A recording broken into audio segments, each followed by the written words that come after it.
Welcome to the Age of Vision radio show with your host, Lonnie Clark, where we remind you that love is greater than fear and happiness is resistance. Good morning, this is Lonnie Clark with the Age of Vision radio show. I want to thank you for joining us. Today we have with us, I'm very excited, Mr. Guy McPherson, who is a biologist who is basically warning the world about the collapse of our environment. He has his own blog and blog post, and I'd like to thank you, Guy, for coming back to my show again. I really appreciate it. Thank you, Lonnie. It's a pleasure to speak with you again. Great. Well, what I'd like to do is have you introduce yourself to my audience again. I have been off and on the air in the last year, and I don't think I've interviewed you for at least a year. So if you would reintroduce yourself to our audience and let them know about the urgency or what made you start this path. Right. Well, I'm Professor Emeritus at the University of Arizona. I have been studying abrupt climate change for pretty much as long as we've known about it in the scientific arena. I've been studying anthropogenic climate change since my days as a graduate student in Lubbock, Texas in the early 1980s. And because I'm a conservation biologist, my focus is on the three underpinnings of conservation biology, those being speciation, or when a new species comes into existence and with what predecessors; extinction, the moment the last individual of a species dies; and habitat, the conditions that are required to maintain conditions appropriate for continued existence of a particular species. So, for example, there have been a half a dozen species in the genus Homo that have already gone extinct, and it appears that we're on the verge of extinction ourselves. This is not something that I enjoy talking about, or I don't enjoy even thinking about. But that sort of made me laugh, though, Guy, because when you say several lines of our human species have gone extinct, that sort of makes me think about what, my mind goes to like the conspiracy theory things, like, these hyper, like the AI and all this stuff. It's almost as if the people who know they're destroying our environment are going to recreate another subset of humans that can survive in this environment. Well, that would surprise me very much, because our understanding of evolution through natural selection indicates that it's very difficult to predict what kinds of elements contribute to habitat for a species, much less to create them by destroying the planet. That's like the Vietnam expression of bombing a village to save it, only now we're going to do it. It is the same people doing the whole technology thing, though. Like, it is the same people who did that, bombing a village to save the planet. War is peace mentality. They think They know everything. That's why, in fact, why our planet is in crisis, because they think it's okay. Yes, there's little question that our planet is in crisis. In fact, a paper in the peer-reviewed journal literature concluded that we could cause the extinction of all life on Earth.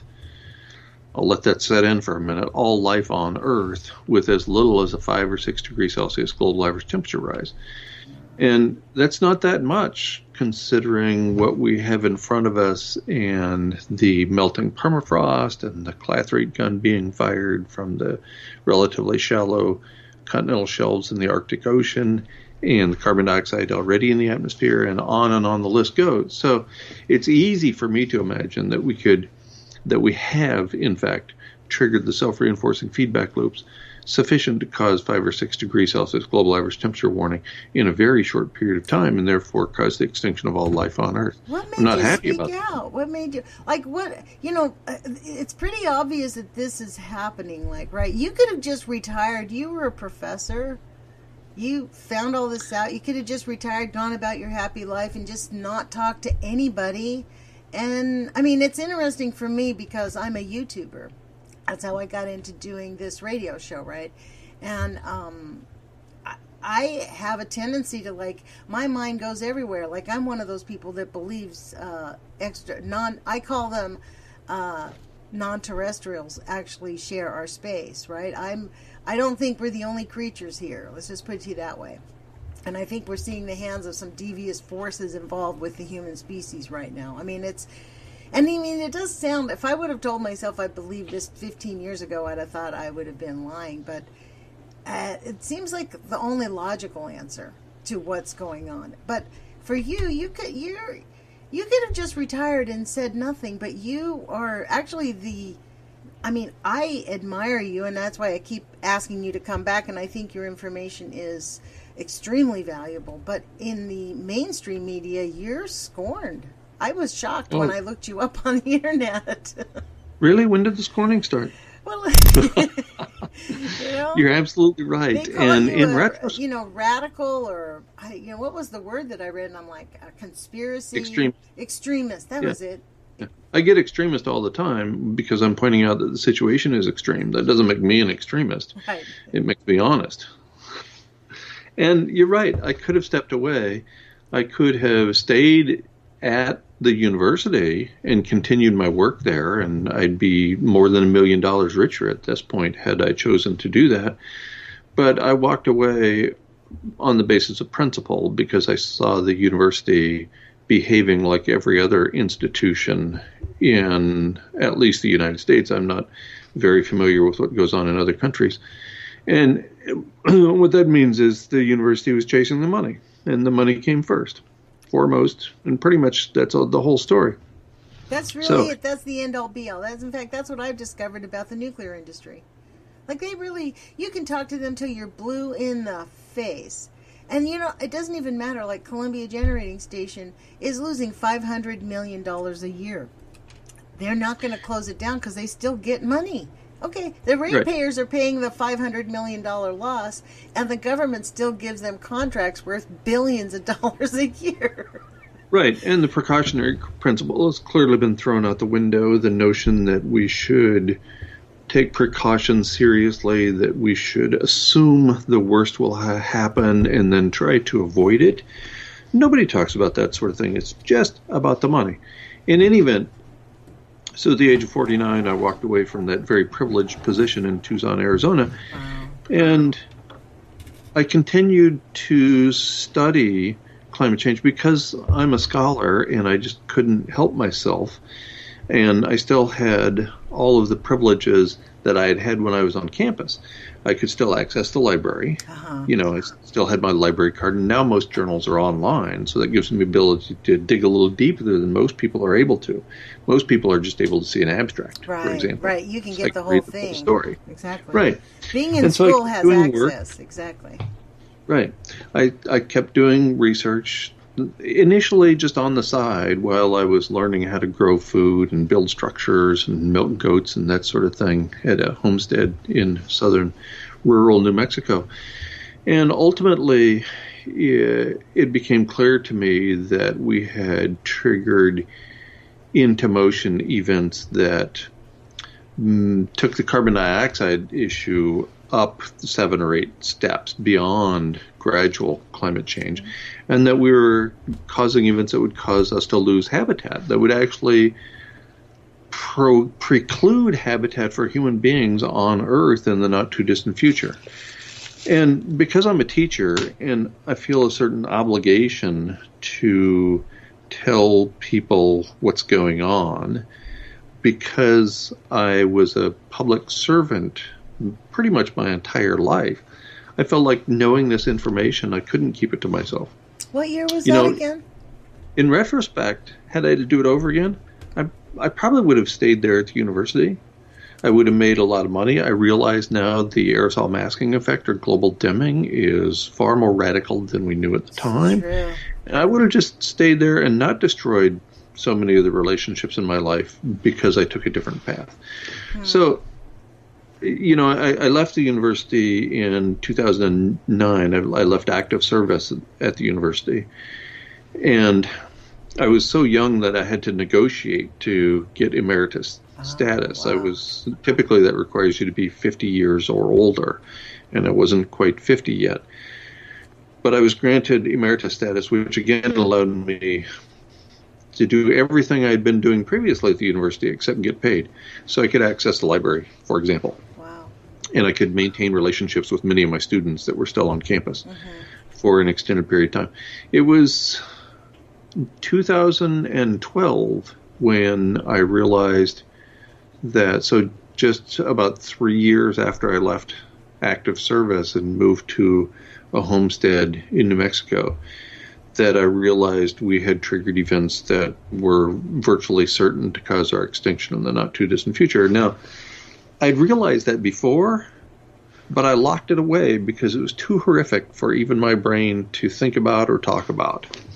So like the crock pot where you have lunch or dinner cooking and it's just bubbling away, you can walk away. You can forget about it. Right. You can get busy with your life and do all kinds of... You put it on the shelf because it's too painful to look at, essentially. Yeah, right. So, but let me ask you this.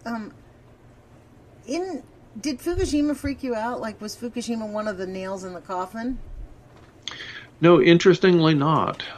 And friends and colleagues of mine have indicated that my message liberates them from knowing about the multi-generational horrors associated with lethal mutations that will result from Fukushima and Chernobyl and the other surely in the future. Nuclear lie. It's really been going on for. I mean, they dropped 2,000 bombs on us in 10 years. You know what I mean? Like, for real, over the course of the history, and the plutonium, like the United States is just, and they honestly do not test.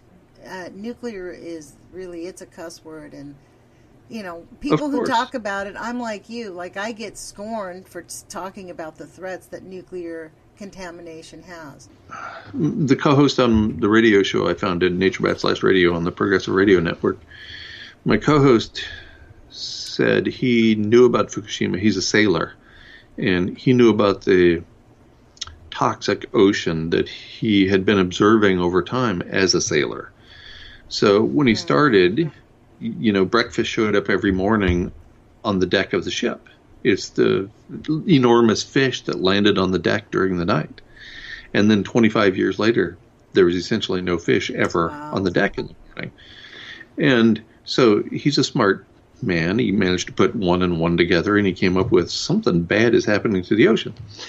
And then he lives in New Zealand. He became an activist at an early age about the nuclear movement or the anti-nuclear movement, and he's one of the reasons they don't have any sort of nuclear power in that country. Kevin Hester? Yeah. Awesome. And so good for him. And you know, he was concerned about what I already mentioned as the forthcoming multi-generational horrors associated with ionizing radiation causing lethal mutations for humans as well as other organisms. But then at some level, the notion of abrupt climate change liberated him. He realized that that's not going to be we don't have to worry what happens 5 or 6 generations out, because we are not going to persist 5 or 6 generations out. I'm with you. That's exactly I've had that revelation over the last 2 years, the last year and a half. Like, it is just so bad out there. Like, nuclear is kind of the last on the list because it takes the longest. We're not going to be around in time 8 generations out. Well, and there's this new paper in the journal Scientific Reports, peer-reviewed journal, titled "Co-Extinctions Annihilate Planetary Life During Extreme Environmental Change." This was published... Co-extinctions, wow. Yeah, and by co-extinctions, they're referring to the domino effect. Right. So once a species or a couple of species go extinct, the species that depend upon that former species also go extinct. And, you know, most people think this doesn't apply to humans, but tell that to me next time you have a bug in your stomach that doesn't agree with what you ate. I even think like a lot of the chemicals in the ocean, like the nuclear contamination, that what came out of Fukushima was so, and even Sellafield, all these places that are bleeding right into the ocean, but Fukushima, because it's a melt through, right? It has not stopped. But then, it's China Central. What it's done is it's harmed the microorganisms in the ocean. And those animals are eaten by bigger animals, and they're just, this is why we have the orcas starving. Absolutely. They can't get the food they need. Right.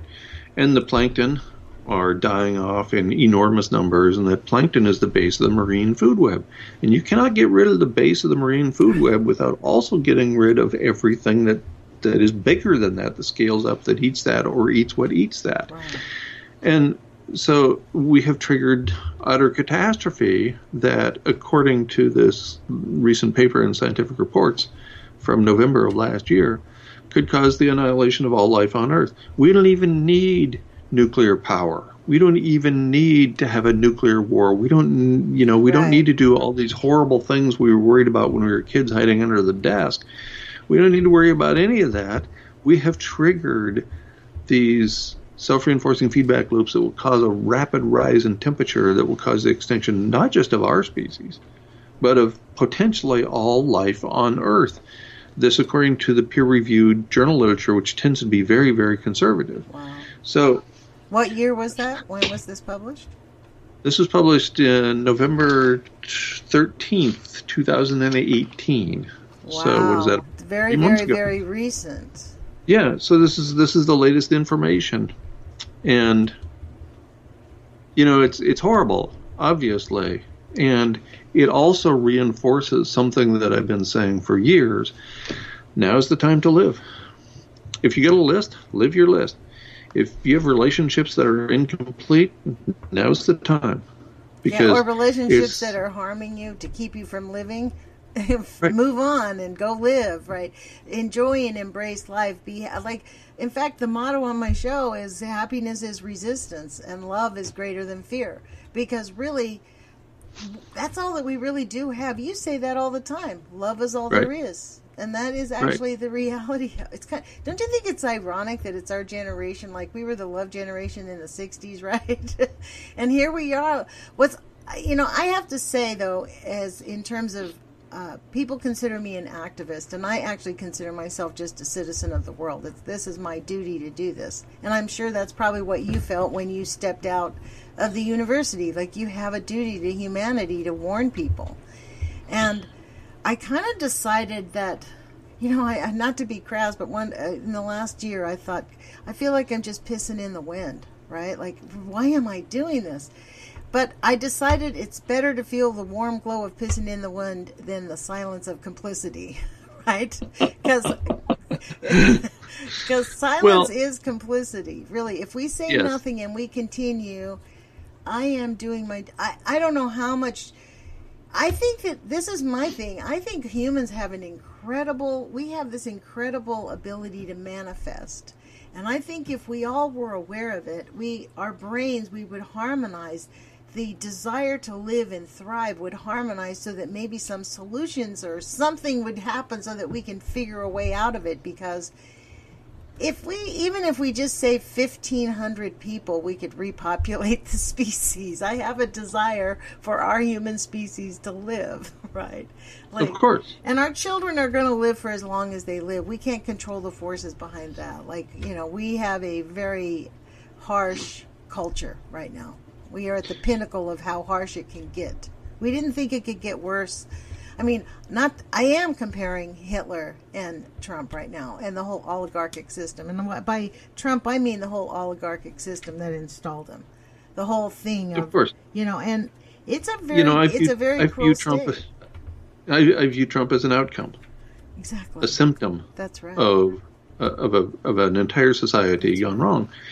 And is he the worst president in my lifetime? Of course. And that's what I thought about his predecessor. And that's what I thought about his predecessor. Exactly. And that's what I thought about every president in my lifetime has been the worst president in my lifetime. And so it doesn't come as a particular surprise. And I don't think had it gone the other way, had it gone to the other candidate, the other major candidate, it would have been any different. Right. These are the twin cheeks of the corporate ass, and each one of them is the worst president of my lifetime. To be honest, it might have been different, but it wouldn't have been the same. It would have just been as grotesque, but it would not have been the same. Absolutely. I don't think she would be. I mean, for me, I think what we're experiencing in our country right now, because of the shutdown, I think we're experiencing domestic violence. He's a violent perpetrator. And she is just a narcissistic manipulator. So what she would have done to us is different than what he's doing. He's a narcissistic, he's a malignant narcissist. She's a covert narcissist. So hers would have been more subtle, right? Like Obama, you know, the Yemen thing and all that other stuff. Secretly, Americans didn't see it. It's just as upsetting. The difference is, it would have Trump been better doesn't care. hidden from us. He's punching us in the face right now because we Absolutely. elected Democrats, and he's going to get looked at. So guess what? Boom! Pull the immigrant card and harm the weakest in the country. He's an abuser. He's a domestic violence abuser. But he is a symptom of, you are correct, the whole picture. And I suspect he is going to inherit an ice-free Arctic. He didn't cause the ice-free Arctic. We've been on this path since the 1970s, since the first satellite went up there. It's been obvious that we've been headed for an Arctic Ocean that was free of ice. That's not his doing. Right. That's the doing of every president before him for at least the last 20 or 30 presidents. When do you think we're going to go have no ice? Well, I constantly refer to this 2012 paper in the Annual Review of Earth and Planetary Sciences, projecting an ice-free Arctic in 2016, plus or minus 3 years. If that holds up, then we're headed for an ice-free Arctic this summer. Next year or next year. If not this year, for sure the next. Yeah, and so the projection is 2016 plus or minus 3 years, which takes us to 2019, which is this year. So I'd be surprised if we got through this year, but I was surprised we got through last year, and I was surprised we got through the year before that. So maybe I'm just easily surprised.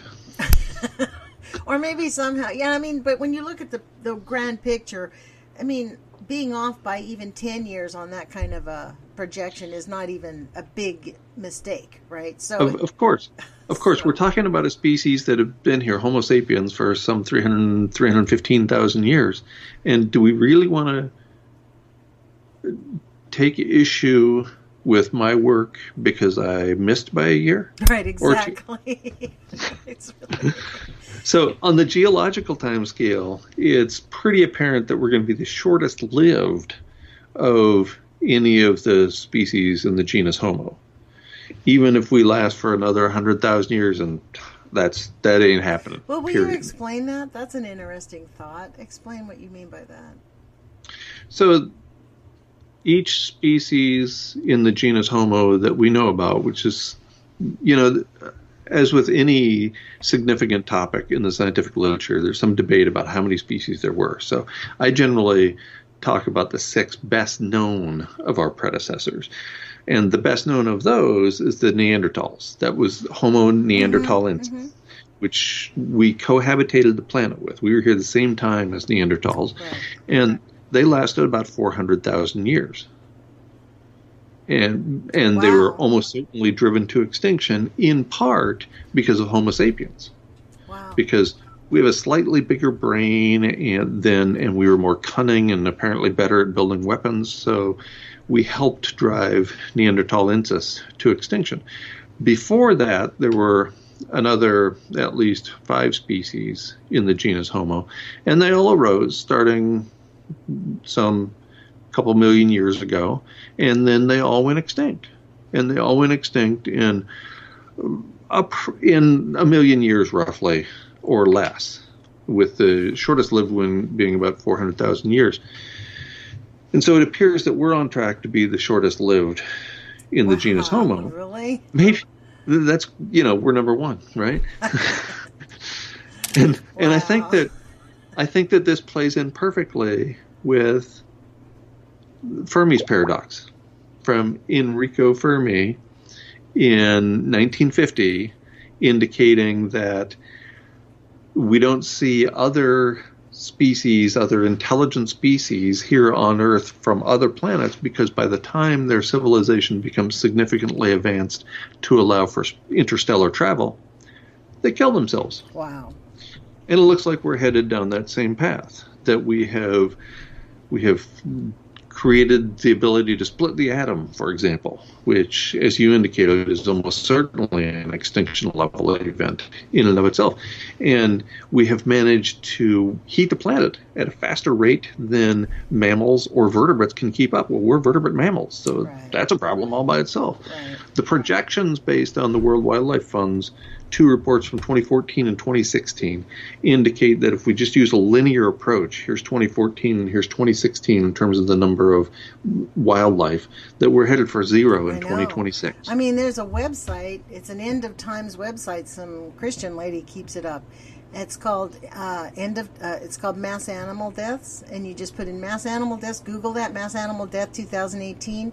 Last year, in I think it was 2016 when I first found it, I was like wanting to I started to make an Excel spreadsheet of the type of birds, like how many animals. It was too emotional.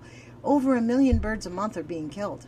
Like they're dropping off like flies, whales. Like we are not, we're going around our life so fast, we have no idea. It reminds me of that David Bowie movie about the alien that came. Remember, he had that vision where he was watching like 100 televisions at one time and taking in all the information. That's kind of like what it's at. There's just so much we can't focus on any of it. Well, that's right. That we are limited as individuals in our capacity to deal with information. Right? We can only take in so much information. So a lot of the things that you study, for example, I don't, because I'm pretty focused on abrupt climate change and where it leads and conservation biology generally. And well, that's one of my questions for you about the conservation biology. Is there has really been no push to study the negative effects of radioactivity other than just, we know there's plutonium in the water and in our water supply. We know there's tritium because it has to be. It's been in the atmosphere for 60 years. And the nuclear industry has just held such a tight grip on scientific study. They've only had 3 studies on, this is what Nancy Faust discovered when she looked into this. They've only had 3 studies on women and children because they know that it's really bad, right? And they use a male model to compare to the children. Right. I'm not surprised, and surely you're not surprised either. Look at, for example, what happened in the wake of Fukushima, when it was becoming apparent that the sensors would be able to pick up ionizing radiation on the west coast of the United States. The United States government shut down the sensors. Right, exactly. And so even all the biology, I think a lot of the biological studies about climate change are lacking a huge component into because if you don't identify, this is what I think. I'm not a scientist, obviously, you can tell by my conversation, but I think if you don't identify all the causes, we might be missing, if we're not going to rope in the nuclear contamination, we might miss that vital key to the... See, my answer is not... I'm not so much as an anti-nuker as I am a nuke truther. I think we need to know the truth. We need to free science from corporate control so that we can figure this stuff out. We need universal education and tons of scientists. Of course. And any ecologist will tell you that whether a population grows or shrinks is multifactorial. And what that means is there are multiple factors that play into the ability of the species, of the population, to grow or shrink or ultimately disappear completely. So how far are you going to go? We can study 100 different aspects of habitat, and it might be the 101st one that is the really important one. Yeah, there's so much that we don't know. There's in fact so little that we do know about habitat for any species, much less for human beings, that it's all a crapshoot. So ecologists try to focus on the most important attributes, things like clean air and potable water and healthy food, and where do organisms get those materials from. But obviously there's a lot that goes into each one of those. We don't just eat one thing. If we all just ate one thing, this whole thing would be a lot easier. Exactly. That's actually true. And this is the other part about that is even if we don't know about the negative effects of radioactivity on our environment, like we said earlier, we're so far beyond. Like, I mean, I think this is one of the things that is the difficult part about relating to the youth. As I've been listening to you on YouTube, you've had some interviews with some young people. It's so painful to hear their despair at their reality. Like that young man you interviewed with, I could see in his eyes, he's looking at you, an older gentleman, and projecting in himself and the despair of, I might not get there. Like, the reality of that one is a very interesting pain. You and I never had to suffer that thought. I mean, that's right. We had the fear of being exterminated in an instant, or suffering a long suffering pain from a nuclear war, but just the hard reality that, guess what? We're up the creek without a paddle. Right. With great certainty.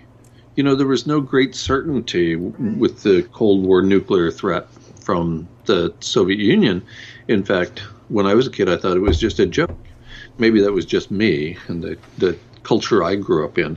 But it didn't seem to me that it was the kind of thing that was likely to happen on any particular day, in any particular week. Now we know that we have actually triggered abrupt climate change. Now we know that ionizing radiation from Fukushima and Chernobyl is actually out there in the environment, and it's horrible bad, right? And so we know a lot more than we did then, and maybe I just take things more seriously than I did when I was 6. Maybe. A little bit. I mean, maybe that's part of the problem. I mean, this is the thing. This is where we go back to that happiness is resistance, because this is grave information to hear and to listen and to digest. And so then the attitude is, okay, like right now on my radio show, actually, I'm reading Helen Caldicott's book. She gave me this book to read. It's called The New Nuclear Danger. I found it in a thrift store, actually. She wrote it in 2002, and it's about the Star Wars program. She wrote it to kind of advise us about, hey, the military is really going ahead with this, folks. And guess what? Just last week, there was a big ceremony that practically nobody watched on C-SPAN, where they announced this beginning of Star Wars. It's happening. It's not like an if anymore. They launched it officially last week. Now, if you know anything about this, the vision for 2020 says the United States plans on having dominance in space by 2020. Yay. We're number one. We're number one, exactly. So, my feeling is the only way we can really help our species and help each other in our lives is to, on a personal level, take responsibility in our own lives, clean up your own diet, change your own habits, treat people that are in your life with more care, forgive quickly, love yourself. These small things are going to make what we have of life worth living. I couldn't agree more, and that's been my message for a long time now, that you and I, and probably basically nobody listening to us, has the kind of power that allows us to reset the system, or change the path of the system, or prevent space weapons, or any of those really important things, right? Those are beyond our control. We don't get to do those things. What we get to do is, on a day-to-day basis, encounter a few people and either be kind to them or not, either treat with them with compassion or not. And in doing so, we can ruin somebody's day. We can almost never actually make somebody feel better in their day, but we can ruin somebody's day quite easily. And or rather, I like to put it the other way around. We allow them to ruin. I mean, you can't. I think when you say ruin someone's day, it's about being rude, in which in turn they could take it or not, but it actually casts a cloud on our day. Absolutely. You know what I mean? Like, it's about personal responsibility. Like, it's not what other people do to you, it's what you do with what they do to you, right? Yes, and absolutely. It's how we treat each other and ourselves. And this is an interesting, I've pondered this thought, that the level of integrity, my friend Thomas Ackerman, Thomas Ackerman, he's an artist, he's a YouTuber, and he puts out these posts all the time about integrity and doing the right thing. That is the challenge of the day, to live in integrity and constantly do the right thing. Because, interestingly enough, if we all did that, the scientists would do what you did, walk away from a very high-paying job to wake the world up and say, hey, wait a minute, we're not going to be under corporate control. You know, Dr. Chris Busby does his nuclear testing outside of the standard thing because he wants to tell the truth, because corporations control the message.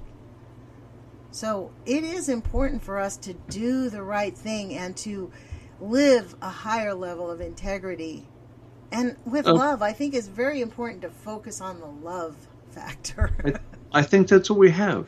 That's one of the very few things we have under our control. We don't control the food supply. We don't control the water coming out of the taps. We don't control whether we get to breathe clean air today or not. We get to control how we behave, how we respond to how other people behave. That's about it. I think mammals love each other. I think that's our gift on our planet, is love. Love is the gift that we can give. It's an emotion. It's something you can't grab. It's something you can't sell and make money off of. Love is a non-monetary, magnificent power. That maybe that's why they're shutting it down through monetary means. Early in my life, I was influenced greatly by the writings of Edward Abbey, the desert anarchist. Right. And he basically turned me into an anarchist. And anarchists are known for taking responsibility for themselves. And let's not confuse anarchism with chaos here. Right. I want to be very clear about this. With chaos, there are no rules. With anarchism, there are no rulers. So that's an important distinction. No rulers. Right. Yeah. And everybody takes responsibility for themselves and for their others. So I used my classroom, I based my classroom activities on anarchism. So it was classroom anarchism. I take responsibility for understanding the information, and so do you. And in fact, if you don't get it, I'll help you understand it. Right. And we do that at the level of the entire body of students in the classroom. It's not about the sage on the stage. It's not about the students as customer. It's about the focus on the material and what we can learn from each other and how we can teach each other. And so that's all about taking personal responsibility, cleaning up after yourself and acting like a decent human being. These are principles that we've pretty much gotten away from, it seems to me, in this society. Yeah, that's very true. And it's interesting when you challenge people on that. They take it, there's, a few ways that they can do it. They can get mad, they can get upset, they feel guilty, they start crying, because they know they haven't done the right thing, right? But that's where tenderness comes in. I think it really matters. This is what I mean. Love is the gift that we can give. Because there's no need to be feeling a sense of superiority, because when you have that sense of, when you realize that someone around you has not lived up to their integrity and you challenge them on it, you don't need to beat them up with that fact. You can do that with tenderness and allow them to grow and take a step up instead of pushing them down. And we can extend that idea of that myth of human superiority to our non-human brethren as well. Exactly. If you think human beings are superior to squirrels, try living out there in the woods year-round. Exactly. Or an octopus. They say octopuses are like really complex beings. We have no idea how complex they are. Like, there's so much to life that this is the sad part about, like, what do you say to these people who challenge us when they say, well, the environment's always collapsed, societies have always collapsed, things always go extinct, that's the nature of life, humans aren't going to die. I mean, they're so cavalier about the death of everything. Like, right.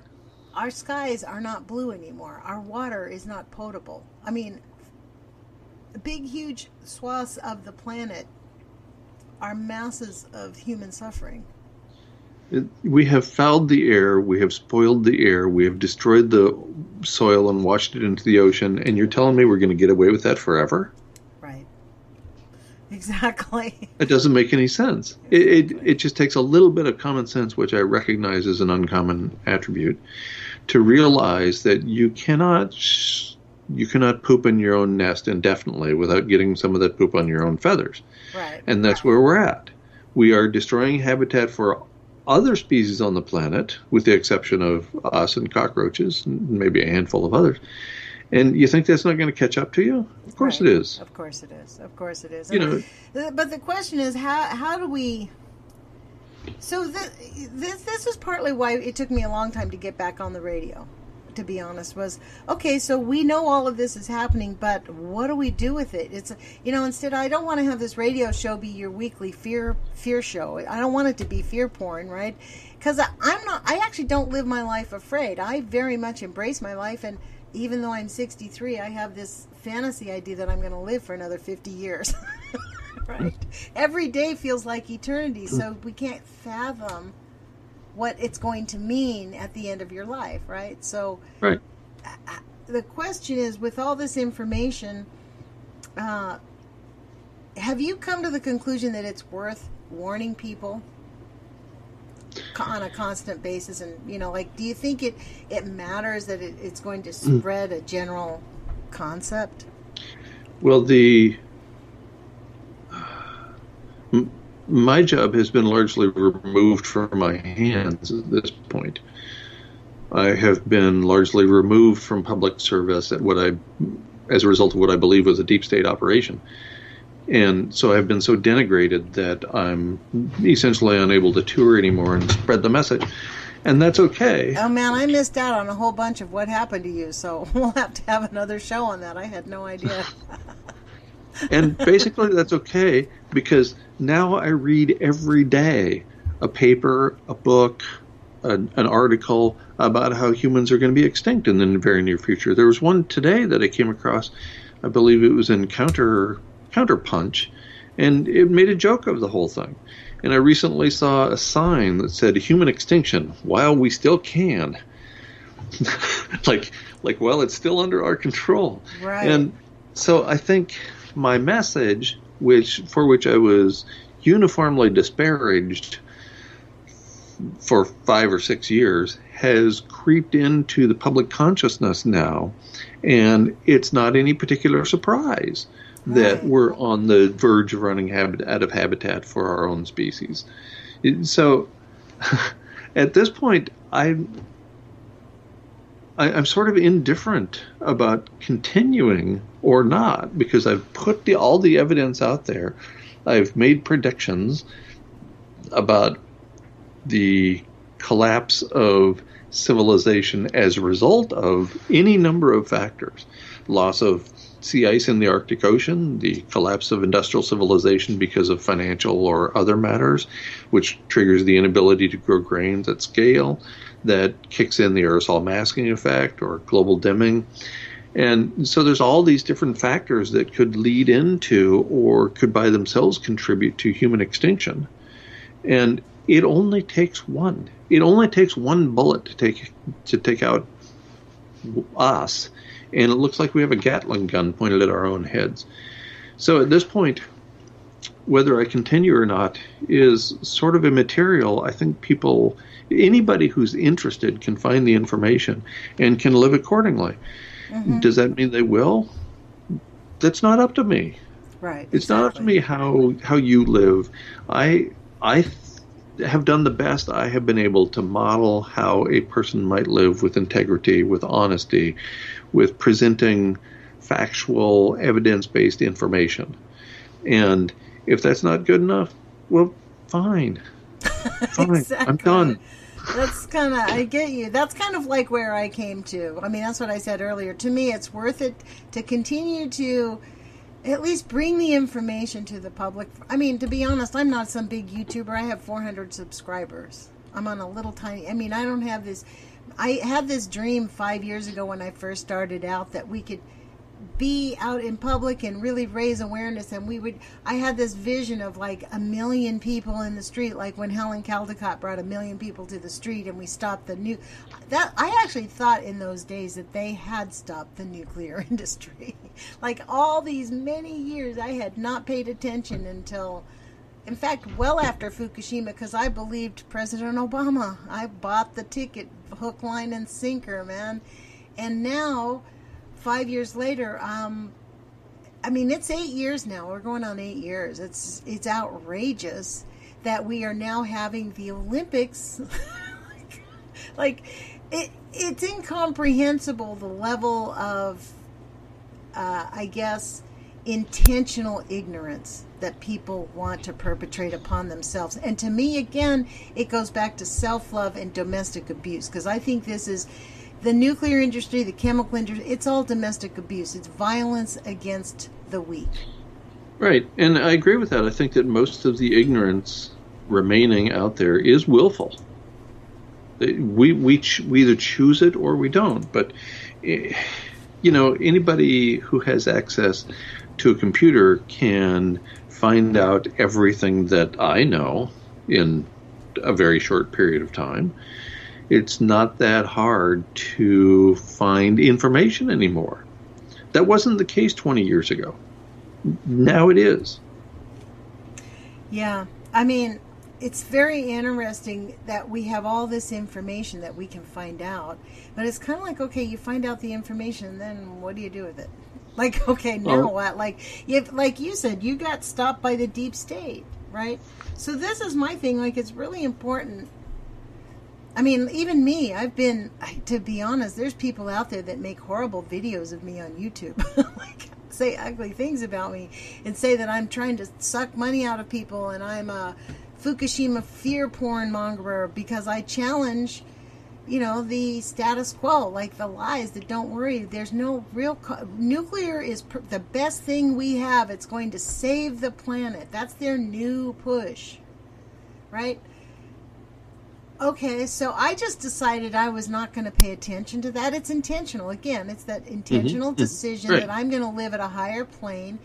But I honestly believe, and I don't know how you feel about this, but I feel like, I don't know if it's blind faith, but I think that when you live in gratitude and you live with a sense of belonging, that somehow, like I said earlier, if we can all be aware of what the issues are and we just choose through our minds that we're going to find a solution, I think it will open up. Well, or maybe they have a solution and they're not telling us because they want a lot of us to die off first.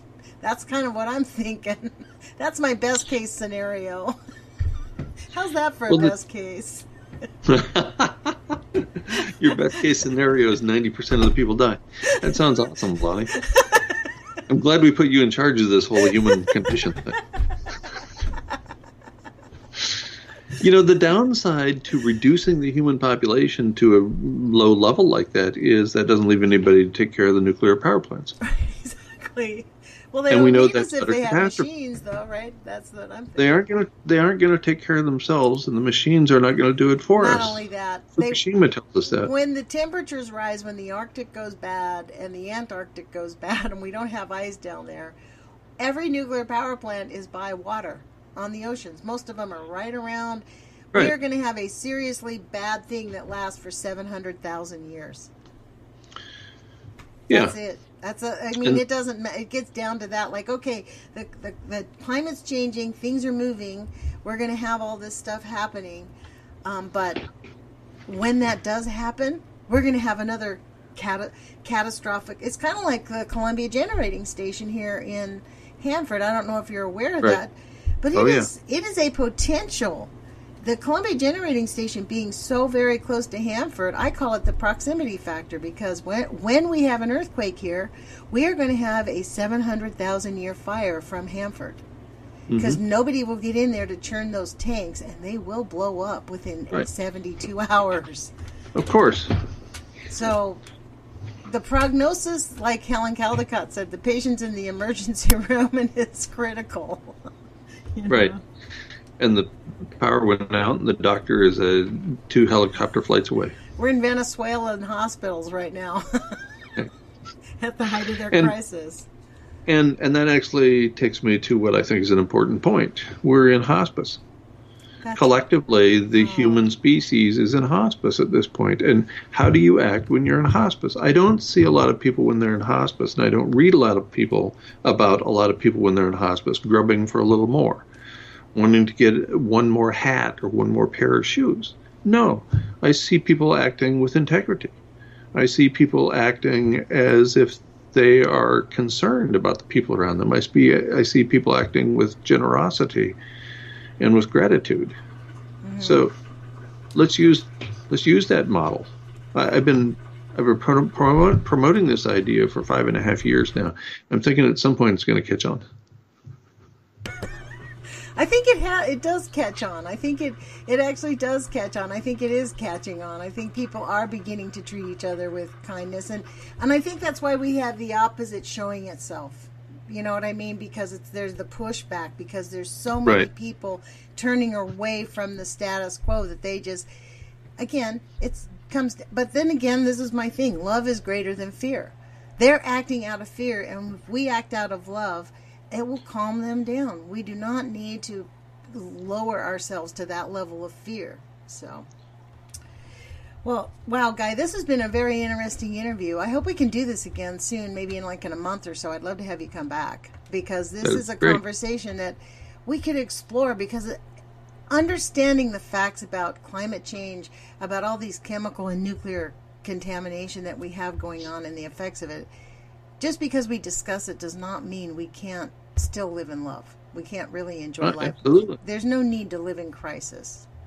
You know, the tagline for this series of videos I put out called Edge of Extinction videos, and there's been more than 100 of them that I made at this point.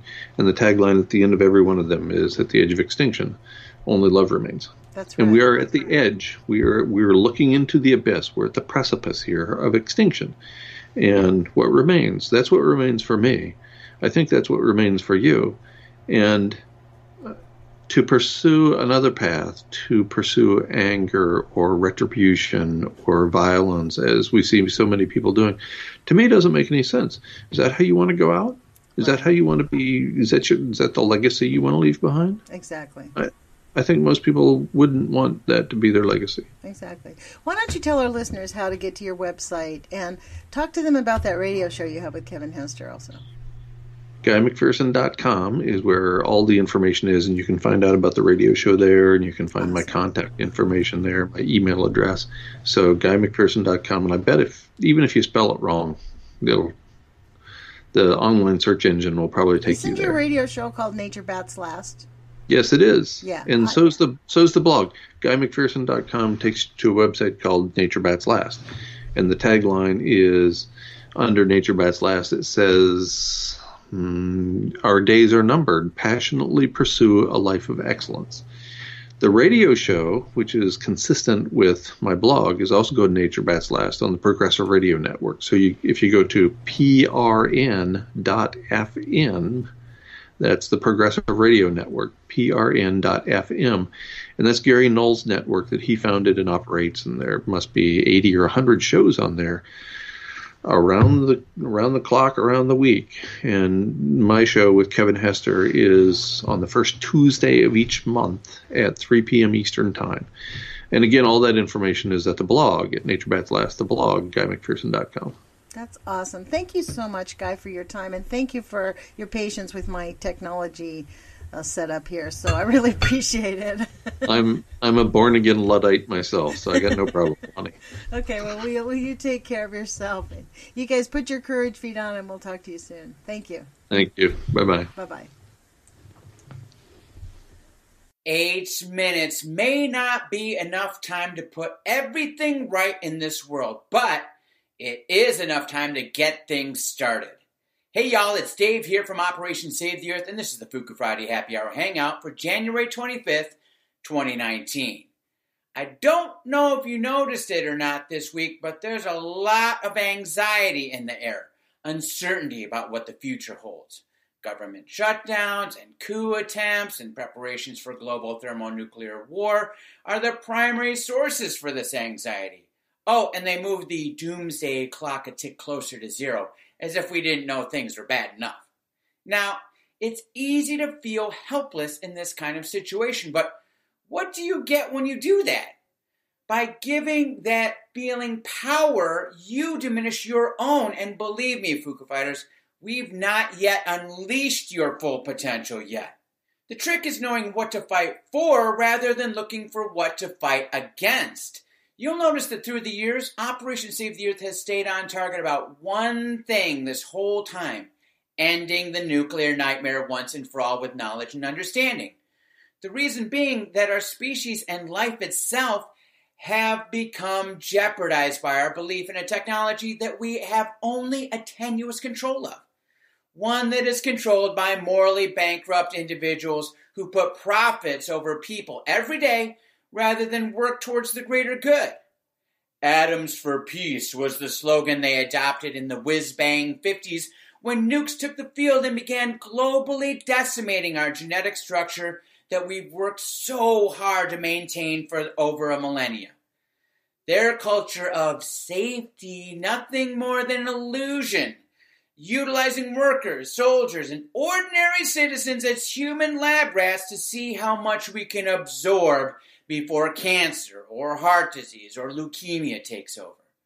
How wrong is it to assume that because human beings can take a lot of punishment from exterior forces, that they can endure generations of ever-increasing radioactive exposure indefinitely? Next time you see an article by some yahoo stating, "Nuclear power is still the answer to all of our problems," remind the writer of which team they're really on. Team Cockroach. I personally have very little interest in seeing this planet turned into an ash heap by our own stupidity. A giant dump where only radioactive resistant vermin can live in peace. Let me ask you this. Is this going to be the generation that blows it? Lets it all go to seed because we were all too busy with our distractions and petty tribal differences? And on your watch, no less. Not me. Why do you think I got started on this whole Operation Save the Earth thing to begin with? Because I am simply unwilling to let it happen on my watch. Because I love y'all way too much to let you go out like suckers like that. That's when I started my own team. Fuku fighters are in it to win it, and like friendly competition, we know how to strike and parry. And after the fight's all over several decades from now, it won't be about which technology is best for us, but which way is best for us, knowing that compassion is never out of favor. And it's the team that's winning, right? Despite all their hype and resources, because common sense, too, is never out of favor. So how do you get started if you haven't already joined this team? You, too, can become a Fuku fighter. If you haven't already, just go to our website at OperationSaveTheEarth.com and begin your journey with step 1 of our 4-step plan. When you're ready to take in more, be sure to sign up for our free weekly newsletter by sending me an email at info@OperationSaveTheEarth.com. And then, don't forget, follow us on Twitter at OSTE8Minutes, all spelled out, so that you can get the latest Fukushima news of the week right there. Now, in 1858, Abraham Lincoln wrote that a house divided against itself cannot stand, in response to the slavery issue that would tear the United States into two factions a few years later during the Civil War. I've been rewatching the classic miniseries from the 80s, North and South, this week on DVD. It's a story about two friends from each side who through it all would reunite and bring their families together despite all the acrimony and death in order to build a new future together. Let's try to learn something from our own history this week so that we can gather in celebration again next week. So until then, this is Dave saying peace and good fortune to everyone. Take care till then. The Age of Fission radio show brings you book readings, pertinent articles, interviews with both activists and victims of nuclear and environmental contamination. We strive to deliver only the facts from reliable sources. We want to remind you that love is greater than fear, and happiness is resistance. Our dedication to love and happiness paves the road for innovation and healing. As we face our harsh reality, let us hold each other up and rejoice in our humanity. If you want to comment, please send your thoughts to ageoffission@gmail.com. That's AGEOFFISSION @gmail.com. To your host, Lonnie Clark.